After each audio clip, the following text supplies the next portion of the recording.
ఖమ్మం జిల్లా ముదిగొండ మండలం మేడేపల్లిలో ఉప ముఖ్యమంత్రి భట్టి విక్రమార్క పలు అభివృద్ది కార్యక్రమాలకు శంకుస్థాపన చేశారు. గోకినపల్లిలో 5 కోట్ల రూపాయలతో, ఎడవెల్లిలో 4 కోట్ల రూపాయలతో బీటీ రోడ్డు నిర్మాణాలకు శంకుస్థాపన చేశారు. పనులు త్వరగా పూర్తి చేయాలని అధికారుల్ని ఆదేశించారు. సంగారెడ్డి జిల్లా ముగుడంపల్లి మండలం గోపనపల్లి, నాల్కల్ మండలం రామ్ తీర్థ గ్రామంలో కార్మిక శాఖ మంత్రి వివేక్ వెంకటస్వామి అంబేద్కర్ విగ్రహాల్ని ఆవిష్కరించారు.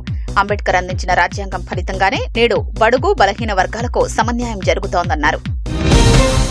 అబ్దుల్ కలాం మోదీ చెప్పిన విధంగా తరగతి గదిలోనే దేశ భవిష్యత్తు ఉందని మల్కాజ్గిరి ఎంపీ ఈటెల రాజేందర్ అన్నారు. హైదరాబాద్ రవీంద్ర భారతిలో యూనిఫైడ్ కౌన్సిల్ అవార్డ్స్ కార్యక్రమంలో ఈటెల ముఖ్య అతిథిగా పాల్గొన్నారు. ఒలింపియాడ్ పేరుతో పరీక్ష పెట్టి 10 లక్షల మంది విద్యార్థుల్లో సృజనాత్మకతను వెలికితీస్తున్న నిర్వాహకుడు శ్రీనివాసరావును ఎంపీ అభినందించారు. అమృత్ భారత్ స్టేషన్ పథకంలో భాగంగా గద్వాల రైల్వే స్టేషన్లో జరుగుతున్న అభివృద్ది పనుల్ని ఎంపీ డీకే అరుణ పరిశీలించారు. 13 కోట్ల రూపాయలతో చేపట్టిన పనులు దాదాపుగా పూర్తయ్యాయని తెలిపారు. మిగిలిన వాటిని త్వరితగతిన పూర్తి చేయాలని అధికారుల్ని ఆదేశించారు. సమాచార హక్కు చట్టాన్ని ఉపయోగించుకుని అవినీతి నిర్మూలనలో ప్రతి ఒక్కరూ భాగస్వాములు కావాలని సహచట్టం సాధనా కమిటీ జాతీయ చైర్మన్ చంటి ముదిరాజ్ కోరారు. సమాచారం పొందడం పౌరుల ప్రాథమిక హక్కు అని పలువురు వక్తలు అన్నారు.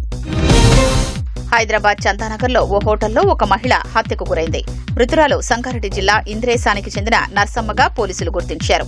గుర్తు తెలియని ఓ వ్యక్తితో హోటల్కొచ్చినట్లు పోలీసులు గుర్తించారు. అతడే ఆమెను చంపి పారిపోయినట్లు పోలీసులు అనుమానిస్తున్నారు. బంజారాహిల్స్ పోలీస్ స్టేషన్ పరిధిలోని ఇందిరానగర్ రామ్ మోటార్స్ లో పనిచేసే హాజీముద్దీన్ విద్యుదాఘాతంతో మృతి చెందాడు. ఓ వాహనాన్ని సర్వీసింగ్ చేసే సమయంలో హాజీముద్దీన్ ప్రమాదానికి గురయ్యాడు. సంగారెడ్డి జిల్లా కొండాపూర్ మండలం మారేపల్లి శ్రీ లక్ష్మీనారాయణ స్వామి ఆలయ 9వ వార్షిక బ్రహ్మోత్సవాలు వైభవంగా కొనసాగుతున్నాయి. ఉత్సవాల్లో భాగంగా శ్రీ లక్ష్మీనారాయణ స్వామి కళ్యాణం కన్నుల పండుగగా జరిగింది. జయశంకర్ భూపాలపల్లి జిల్లా రేగొండ మండలం రంగయ్యపల్లిలో శ్రీ మధ్విరాట్ పోతులూరి వీరబ్రహ్మేంద్ర స్వామి 333వ ఆరాధనా మహోత్సవం ఘనంగా నిర్వహించారు. వేద పండితులు ప్రత్యేక పూజలు, హోమాలు, యజ్ఞాలు నిర్వహించి భక్తులకు మహా అన్నదాన కార్యక్రమం ఏర్పాటు చేశారు. జాతీయ స్థాయి క్రికెట్ టోర్నమెంటులో పాల్గొనే అవకాశాన్ని విద్యార్థులు సద్వినియోగం చేసుకోవాలని జడ్చర్ల ఎమ్మెల్యే అనిరుద్ రెడ్డి అన్నారు. మహబూబ్ నగర్ జిల్లా జడ్చర్లలో జాతీయ స్థాయి ఎస్డీఎఫ్ అండర్-17 క్రికెట్ టోర్నమెంటు క్రీడల్ని ఎమ్మెల్యే ప్రారంభించారు. హైదరాబాద్ గచ్చిబౌలి స్టేడియంలో 1212 మంది కరాటే క్రీడాకారులు ఏకకాలంలో ప్రదర్శన ఇచ్చి గిన్నీస్ వరల్డ్ రికార్డును సొంతం చేసుకున్నారు. Jayant Reddy international taekwondo academy, vision martial arts academy సంయుక్త ఆధ్వర్యంలో ఈ కార్యక్రమం నిర్వహించారు.